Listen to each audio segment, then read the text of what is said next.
Rethik, your biology subject matter expert from memoneet. And yeah, we are here to discuss on the topic that is the locomotion and momentum. So, what do you mean by momentum here?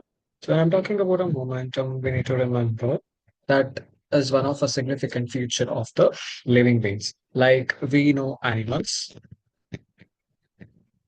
as well as plants, right? They exhibit a wide range of the momentum. So, streaming, if we start from the protoplasm, the unicellular organisms like shows or exhibit.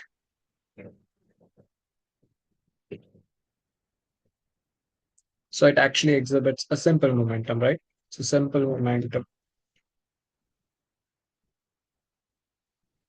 simple form of movement. Correct. So the same way, if we take about the flagella and we have also the cilia. So what happens in flagella and tentacles as shown by many other organisms. So in the same way, if we go with the human beings, we actually move with what? It could be jars or sometimes. So coming to the human beings,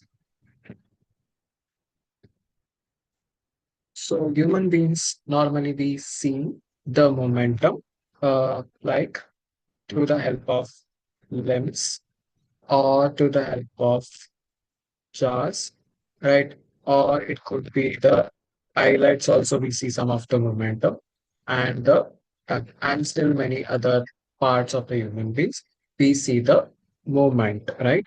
So as such, some of the momentum results in the change of the place or also the location. Such things are actually called as what? Locomotion. So if you see Hydra can use its limb for the change in body parts, like in catching of prey, or even to change its body part, locomotion, so its body posture as well as. So based on this, the two major linked by stating that all the locomotions are movements, but all the movements are not locomotion. Clear? So, because what happens is cilia we have. So, what does cilia does here? Cilia helps in what? Momentum of the foot, right? So, if you still remember the animal kingdom, so you remember this part also. So, we have Hydra can use its tentacles for capturing of what? Prey, and also use the same thing for the locomotion. So we normally use limbs, that is hands, right? So limbs for the change in the body posture as well as the locomotion as well as. So by all this observation, we can say that all the momentum could be what? The locomotion, but all the locomotions are actually called as momentum, but you cannot consider all the momentum as locomotion. Clear? So this is what we were just trying to say. Types of movement. So yeah, coming to the side, types of movement, cells of the human body exhibit mainly three types of movement. So what are they? So first one is amoeboid movement, then ciliary movement, and we have the last one is muscular movement. So these are the three types of movements usually the human body exhibit. So some specialized cells in our body, like we have macrophages and leukocytes. Okay. So these are actually present in the blood. So they also exhibit what? They also exhibit the amoeboidal movement.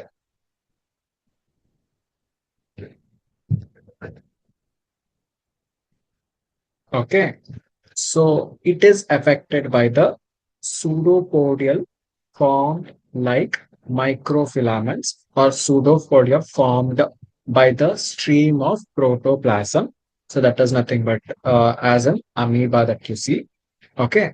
Then we have the cytoskeleton elements like microfilaments are also involved in what?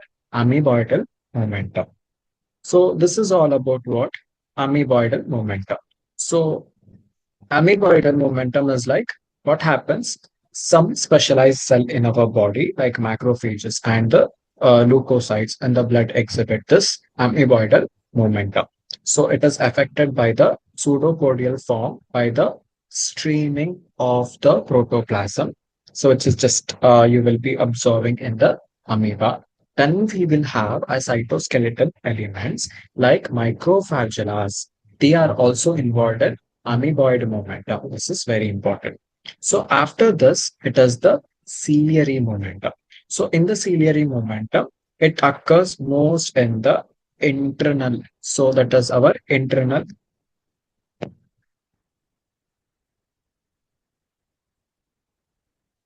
tubular organs. So these internal tubular organs are actually linked by what? Ciliated epithelium. Okay, they're actually aliened by the ciliated epithelium. Then that have been coordinated, the momentum and all are coordinated there by the cilia in the tracheal which actually helps in the removing the dust particles and some of the foreign substances, okay, inhaled along with through the atmosphere, air. So passage of the ova from the through the female reproductive tract. So you do remember the female reproductive tract. So where the ova, the passage also here we will also see that ciliary momentum. So locomotion requires a perfect coordination here. Okay. Then later on we will see of the muscular momentum. So momentum of our limbs, then the momentum that you absorb by jaws, this part, then the tongue part, okay, and many other. So these all, requires what? Muscular momentum. So what happens here is, so this effectively used for the locomotory organs, okay. So locomotion requires a perfect coordination activity of muscles, skeleton, as well as neural system. This is very important. So, in this video lecture, we will learn about the types of muscles, their structure, mechanism of their contraction, and important aspects of the skeletal system. So, coming to the muscles, as in the slide, you can see that we have three types of muscles here. So, what are they? One is skeletal muscles. So, they are closely associated with the skeletal component. Okay. So, if you do see the figure also here, so what is represents? So, the sorry,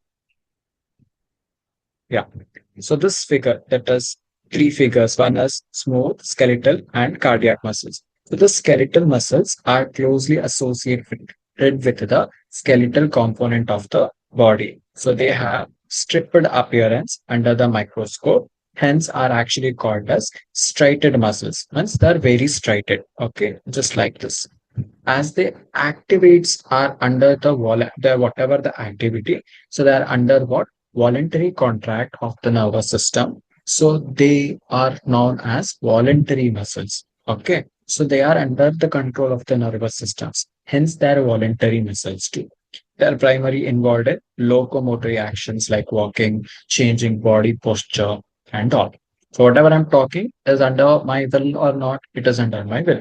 So what type of muscles will come here? Skeletal muscles. The next we have is vascular muscles, so which is also called as the smooth muscles. In vascular muscles are located in the inner wall of the hollow vascular organs of the body, like it could be alimentary canal or in the reproductive tract.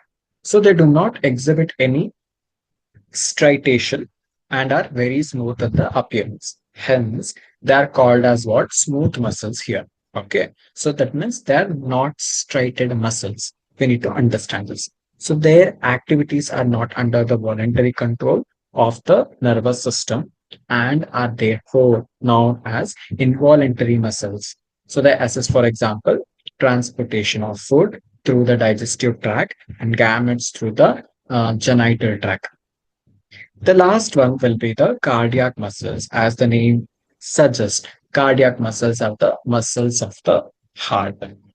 So many cardiac muscle cells assembled in a branching pattern to form a cardiac muscle. So based on their appearance, cardiac muscles are what? Straightened again. So they are involuntary in nature as the nervous system does not control their activities directly. Okay. So after this, we will concentrate on the cross-section view. So this diagram represents a cross-section view of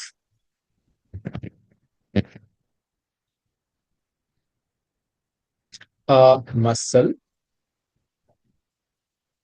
showing that is muscle bundles as well as muscles fibers. Clear? So now each organized skeletal muscles in our body is actually made up of what? Number of the muscles bundle. Okay, so these muscles bundle, so they are held together. Clear? So muscles bundle that you are seeing here, so they are held together by a common uh, collagenous connective tissues. These connective tissues are actually called as fascia, fascia. So each muscle bundles contains a number of what say many number of muscles, fibers, as you can see here, and each muscle's fiber is actually linked by the plasma membrane cell. So these plasma membrane cell are actually called as what? Sacrolemma, which is enclosed by, so they are actually enclosed by what?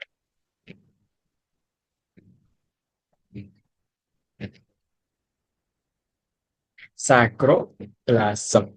And muscles fiber is what? So they contain many nuclei. That is also very clear. So they contain many nuclei, right? And the endoplasmic reticulum. Okay, that is endoplasmic reticulum of the muscle fiber is the storehouse of the calcium ion. Endoplasmic reticulum of the muscle fibers. It is storehouse of calcium ions. Clear? And we also see the myofibrils here.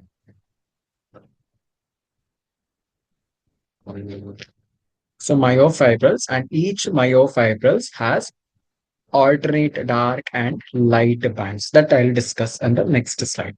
Okay. So, and what actually happens here is when you see this myofibrils. Okay, I'll go to the next slide. As you can see here, dark and bright bands, dark and bright bands, right? So, a characteristic feature of the muscle fiber is the presence of the large number of parallelly arranged filaments in the sacroplasms. So, they are actually called as myofilaments, right? So myofilaments, or they can also be called as myofibrils. Okay. Each myofibril has alternate dark and light band. Appearance is due to the distribution pattern of two important proteins. What are the proteins, important proteins here? One is actin and the another one is myosin. Clear? So the light band contains actin and is actually called as I band that you can see here. So I band. Okay. The light band contains actin and is called as I band, or I stands for what here? Isotropic band. Okay. I band or isotropic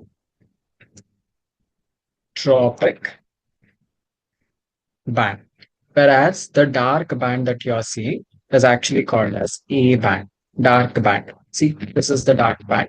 It is actually called as A band, or it is actually dark band, where A stands for what? An isotropic band. Okay. And what this contains? It contains obviously the myosin. So both the proteins are actually arranged as what? Rod-like structure parallel to each other and um, also to the longitudinal axis of the myofibers. So actin filaments are what here?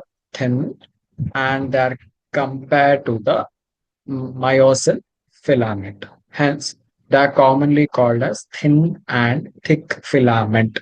So they are actually called as thin and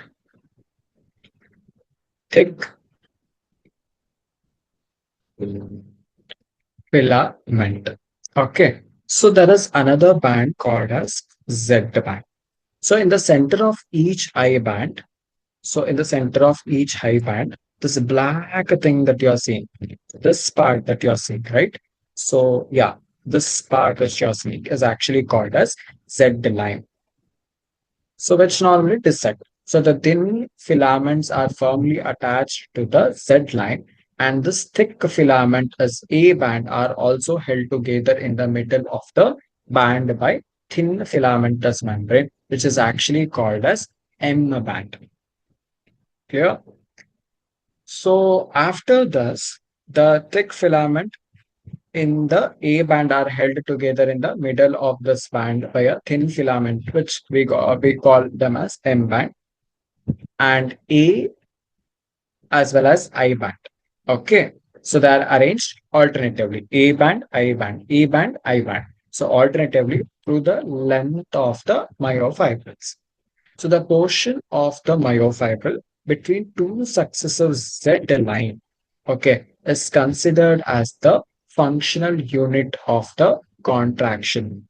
And it is called as what? Sacromere. So it is actually called as sacromere. And in the resting stage, the edge of this thin filaments are either side of the thick filaments. Partially, they overlap the free end of the thick filament, leaving the central part of the thin filament. Clear?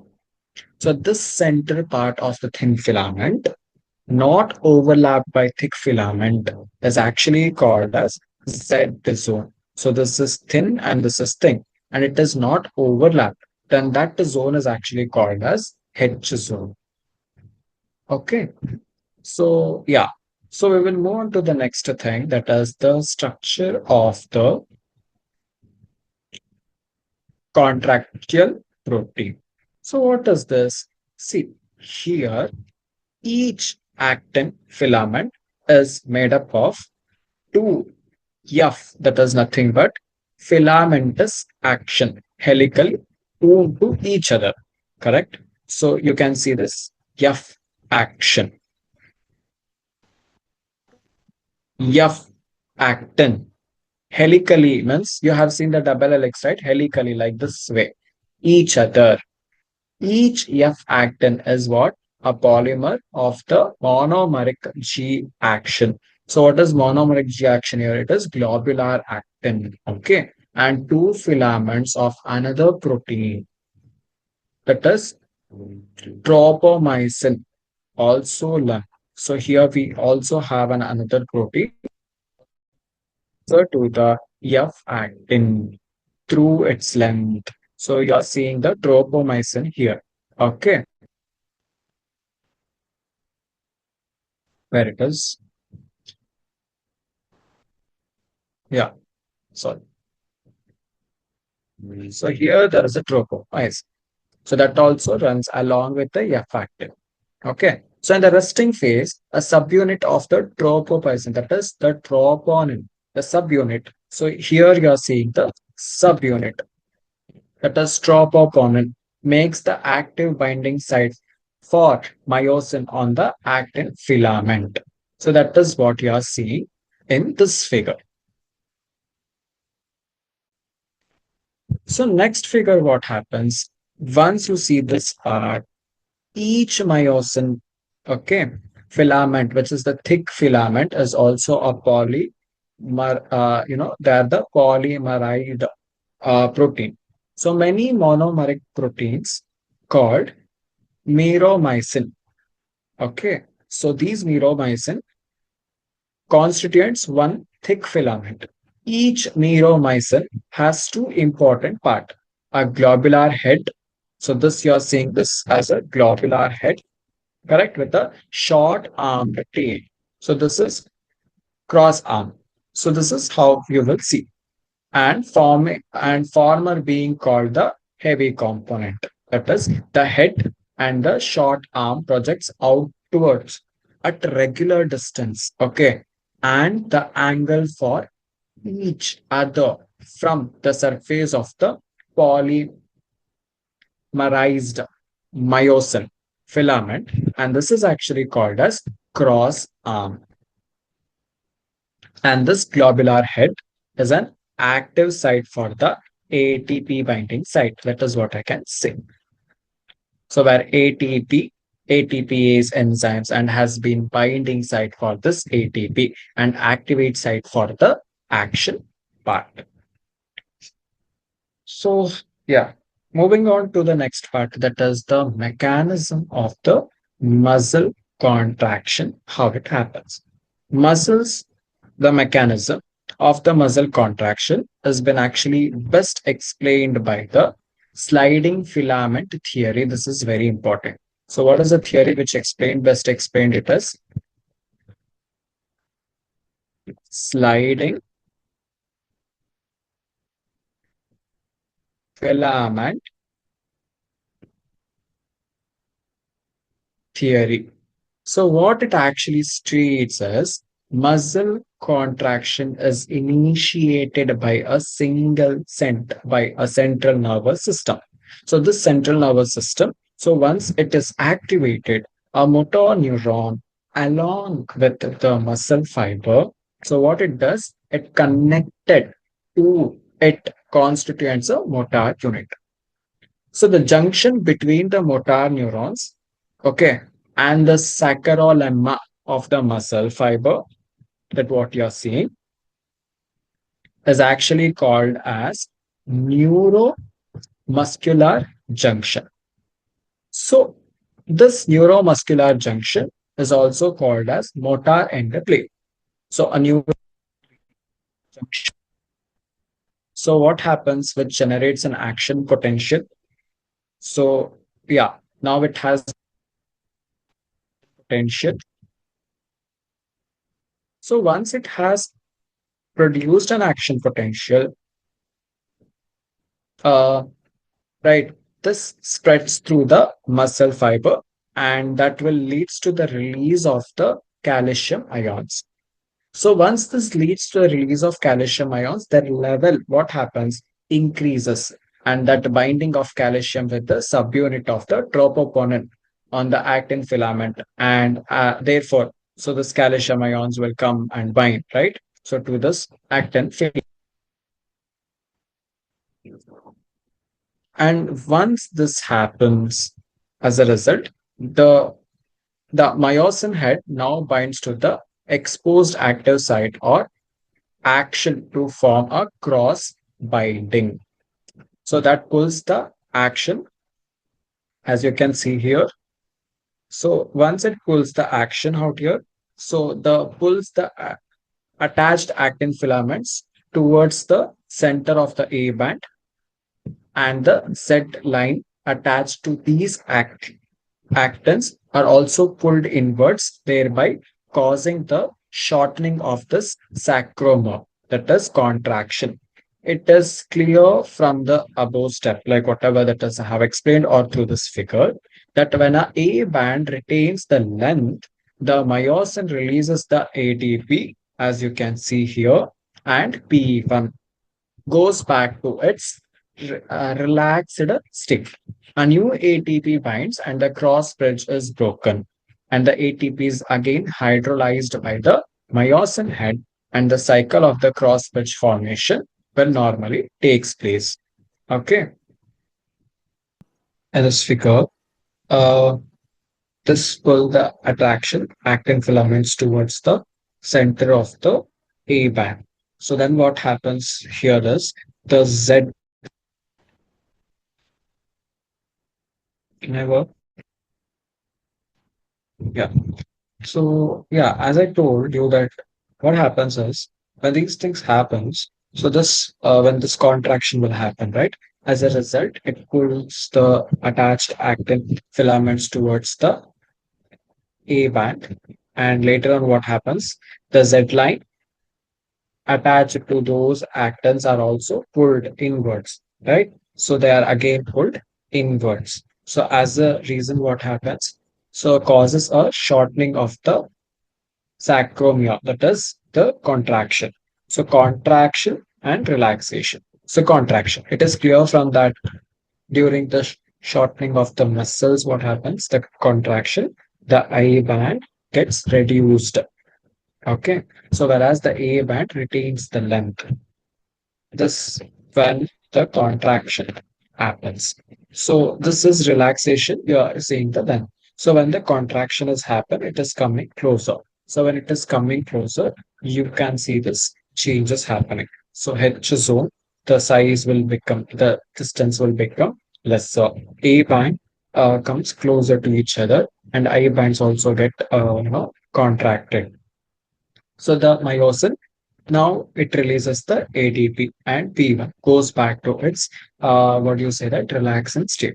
So once the relaxing state happens, so now this is the maximum contraction. And once the relaxing state comes, again a new ATP binds and the cross bridging is broken.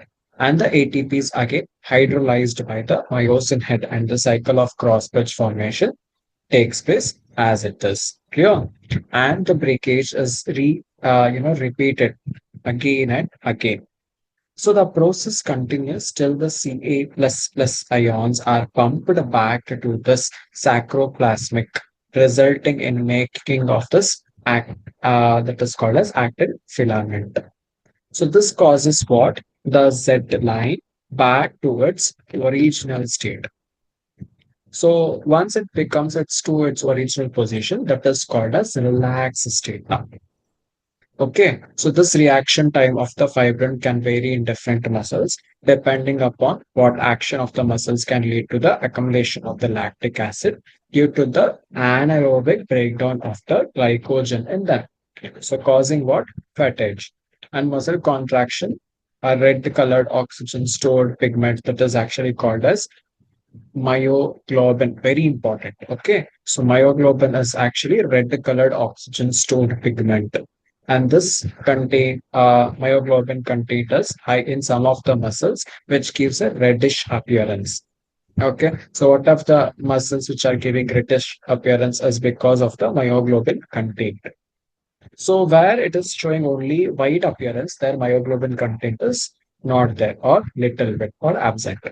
Okay, such muscles are called as the red fibers, and these muscles also contains plenty of mitochondria, which can utilize a large amount of oxygen and store them in for the ATP production. So, whereas in white fibrils, what happens? Number of mitochondria will be very few, but the amount of the sarcoplasmic reticulum will be high. So, they depend on the anaerobic process of energy. Clear with this thing?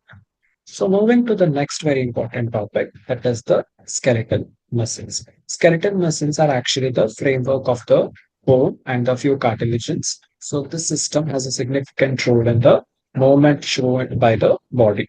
So if we achieve something without jaw, right? We cannot imagine the chewing and all. So bone and cartilage. So are the specialized connective tissues. So they are very hard matrix due to the presence of the calcium salt in it. And so there is also so in human beings, the system is made up of very important 206 bones with few cartilages. So in human beings, it is 206 bones, right? And few cartilages. So it is grouped into two principal varieties. One is axial skeleton, appendicular skeleton. So axial skeleton, and the another one that I was saying was appendicular skeleton, right? So what does this axial skeleton does? Uh, yeah, axial skeleton comprises of the 80 bones distributed uh, along the main axis of the body. Then the axial vertebral column. Then we will see the sternum. Then the rib. So they all constituents what axial skeleton. So here in the figure that you are seeing skull, right? So this skull actually composed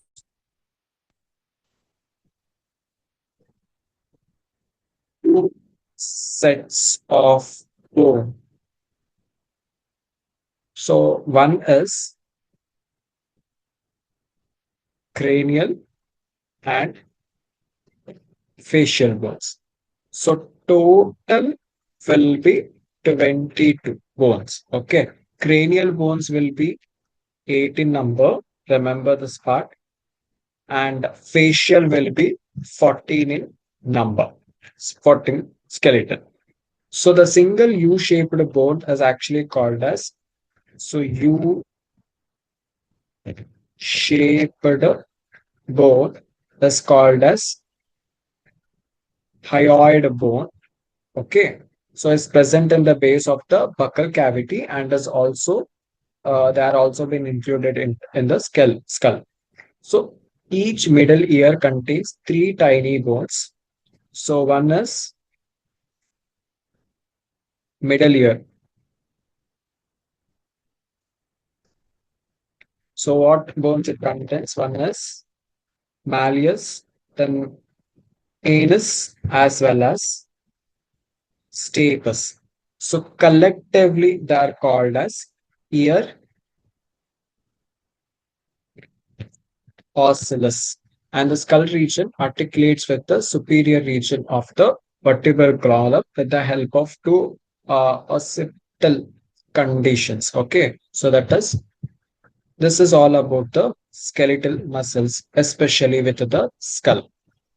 So after this, after the cranial, so we have the next one is vertebral column, right? So what you mean by vertebral column? So now this vertebral column, it is actually formed by, okay, where it is arranged unit,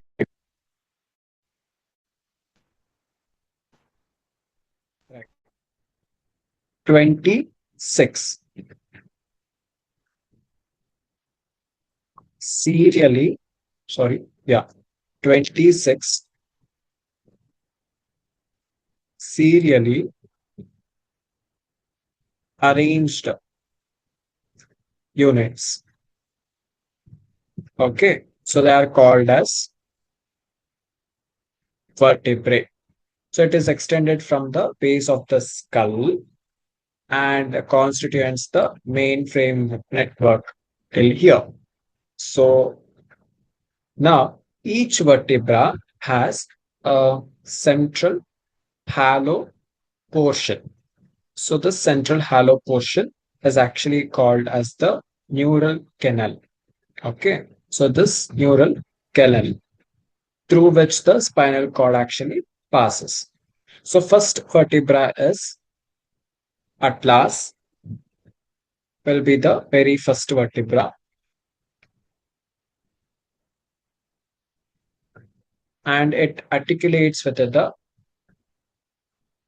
occipital condyles. Okay. So what happens is the vertebral column is actually differentiated into cervical. So yes, here it is. Cervical, which consists of seven. Then we have thoracic.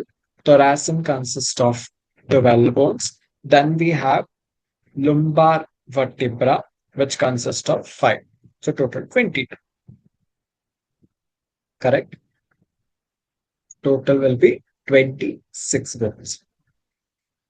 So the vertebral column, as I know that it has been differentiated, the thoracic, then the lubra. So after that, we have the sacrum,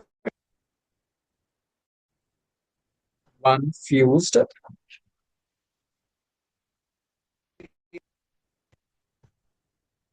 So that is also one fused region starting from the skull. So the number of the cervical vertebra are seven in almost all the mammals, including the human beings. This is very important here. Okay. And the vertebral column protects the spinal cord, supporting the head, and serve as the point of what attachment for the ribs. So moving on to the ribs here.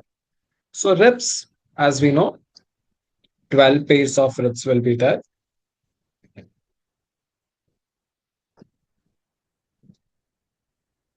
Okay.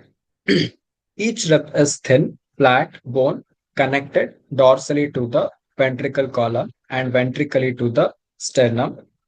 It has two articulation surface on its dorsal end and is hence called as what? Bicephalic. So first seven pair of the ribs are actually called as true ribs. The next eighth, ninth, 10th, 11th pair are actually called as the false lips. Okay. So dorsal, they are attached to true lips. Like dorsally, they are attached to the thoracic vertebra and ventrally connected to the sternum with the help of the what type of cartilage we normally called as hyaline, Hyale, hyaline, cartilage. So year 8th, ninth, and 10th, as I told, they are the pair of the ribs do not articulate directly with the sternum, but join the seventh rib with the help of this hyaline cartilage. And these are called as vertebrocartilage. Okay. So false rib is also called as what?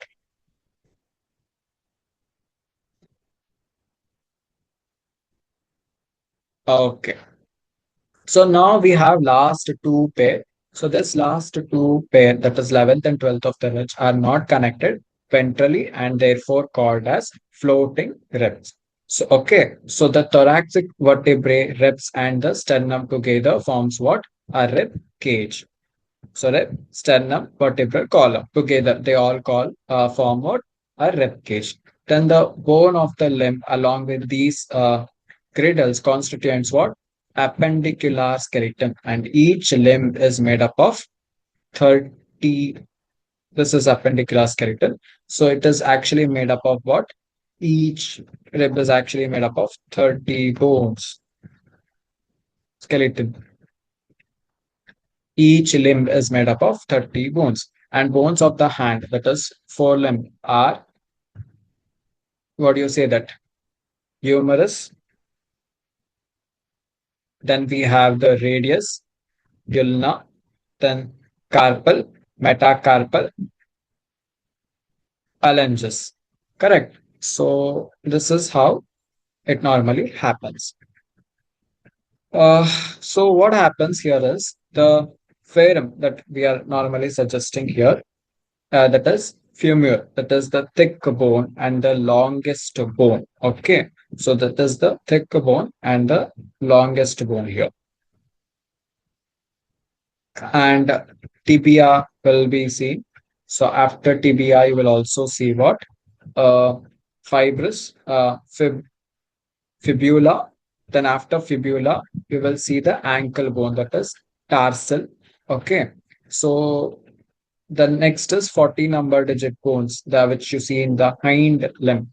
So basically, here it is. So after this, femur, which is what I call as the largest bone. Then we have is tibia, then fibula, right? Then we have the tarsal, then metatarsals and plangus, right? So you will also see a cup-shaped bone. So the cup patella, so which is okay, clear. Then we will also see the pro, uh, pectoral and the pelvic grid bone. So this pectoral as well as the pelvic grid bone that you are seeing, right, will actually help in the articulation of the upper and the lower limb. Okay, and each grid is formed of what? Two halves. Each half is the pectoral grid, consists of the clavix and the scapules. Then the scapule is a large triangular in structure, flat bone, and dorsal part of the thorax between the second and the seventh rib. And the dorsal, flat, triangular body of the scapule has a slightly elevated ridge that you can see here. Okay, so the clavic that you are seeing, that is corallax bone, then you have also see that how the bones are been correlated with each other. Okay, so each clavic is long, slender bone with two curvicates. This bone is commonly called as coral bone. Then the pelvic uh, girdle consists of two, where it is collax bone. So each collax bone is formed by the fusion of three bones. One is it consists of helium, pubis. Then we also see uh what then isthmus, where it is. Yeah, correct. So at this point of the fusion of these bones, they call a cavity, which is actually called as the cavity is actually called as what? Acetabulum, to which the thigh bone articulates, and the two half of the pelvic grid meet ventrally to form the pubic symphysis containing the fibrous cartilage. Clear with this? So next we will move on to the joints. So yeah, coming to the joints are essential for all types of momentum. So locomotory momentums are not expected from they're not separated separate. Joints are the point of the contract between the bones, right? Joints have been classified mainly into three major structure. So one will be the fibrous joints, so which do not allow any momentum. Cartilaginous that you see, the type of the joint is shown by the flat skull bone, which fuse end to end with the help of the dense fibers. Okay, connective tissues in the form of the uh, sutures to form the cranium. Then we will see the cartilaginous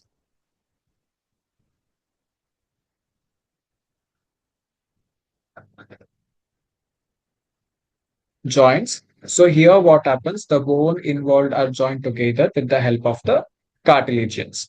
Okay, then the last you are going to see is synovial joints. So they are characterized by the presence of the fluid filled synovial cavity between this articulating surface of the two bones, such as arrangement allowing what considerable momentum here. So these joints help in locomotion and many other momentum also. Balls and socket joints, which is present between the humerus and the pectoral uh, girdle. So then hanging joints, knee joints. Then we have also a joint pivot joints, which is present between the atlas and axis. Then gliding joints, which is present between the carpals, and saddle joints, which is present between the carpal and the metacarpal of the thumb, are some of the examples. Okay. Next, the disease which is associated with the muscular and skeleton system. So one is myasthenial graves, which is an autoimmune disorder affecting the neuromuscular junction, leading to fatigue or weakness and paralysis of the skeleton muscles. Then we have the muscular dystrophy, progressively degeneration of the skeleton muscle, mostly due to the genetic disorder. Then tetanti, rapid spasms, while contraction in muscles due to low calcium ion concentration in the body fluid, then arthritis, which is inflammatory of the joints, and osteoporosis, that is age-related disorder.